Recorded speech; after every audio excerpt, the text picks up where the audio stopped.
आखाती देशामध्ये युद्धजन्य परिस्थिती निर्माण झाल्यामुळे आता भारताला याची झळ पोहोचली आहे.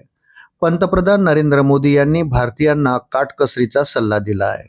पण आता मागील 2 दिवसापासून केंद्रीय मंत्रिमंडळाच्या बैठका पार पडत आहे. आज केंद्रीय कॅबिनेटची बैठक होणार आहे. त्यामुळे काही महत्त्वाचे निर्णय घेतले जाणार असल्याची शक्यता आहे.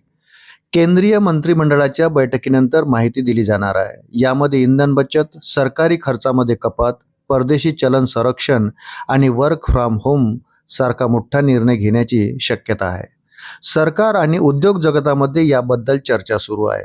इंधन बचत करण्यासाठी कोरोनाच्या काळात वर्क फ्रॉम होम लागू करण्यात आला होता.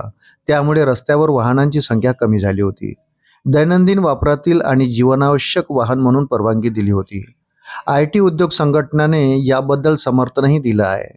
काही कर्मचारी संघटनांना कामगार मंत्रालयाकडून वर्क फ्रॉम होम बद्दल नियमावली जाहीर करण्याची शक्यता आहे. पंतप्रधान मोदी यांनी त्यांच्या अधिकृत ताफ्यात 50% कपात केली आहे. अनेक मंत्रालय आणि भाजप शासित राज्यांनीही सरकारी वाहनांचा वापर कमी केला आहे.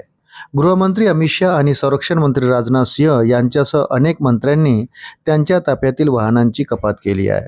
महाराष्ट्रासारख्या राज्यांनी सरकारी विमानांचा वापर फक्त आवश्यक कामासाठीच मर्यादित केला आहे.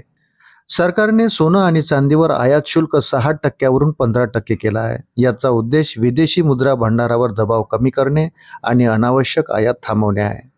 सरकार मेट्रो, कारपूलिंग आणि रेल्वे आधारित वाहतुकीला प्रोत्साहन देत आहे. अनेक विभागांना इलेक्ट्रिक वाहनांचा वापर वाढवण्याचे निर्देश दिले आहे. अमेरिका, इस्रायल आणि इराणमध्ये वाढत असलेल्या सैन्य तणावामुळे जागतिक ऊर्जा बाजारात अस्थिरता आली आहे. स्ट्रेट ऑफ होर्मुझमध्ये अस्थिरतेमुळे फ्रेंट क्रूड ऑइलच्या किमती $105 प्रति बॅरलच्या पुढे गेल्या आहेत. भारत आपल्या तेलाच्या गरजांचा मोठा भाग खाडी देशातून आयात करतो. त्यामुळे तेलाच्या किमती वाढल्याने आयात बिल, महागाई आणि रुपयावर दबाव वाढू शकतो. पेट्रोल डिझेलच्या किमतीमध्ये कॅबिनेट बैठकीनंतर कोणते मोठे निर्णय होऊ शकतात? पेट्रोल डिझेलच्या किमतीमध्ये टप्प्याटप्प्याने वाढ, विदेशी प्रवासावर कडक नियम, सरकारी विभागात नवीन भरतीवर बंदी, सरकारी विदेशी दौऱ्यांमध्ये कपात, व्हर्च्युअल मीटिंग आणि वर्क फ्रॉम होमला प्रोत्साहन, लक्झरी खरेदीवर नियंत्रण आणि विदेशी मुद्रा भांडारावर लक्ष. अशाच नवनवीन अपडेटसाठी व्हिडिओला लाईक आणि चॅनलला सबस्क्राईब जरूर करा.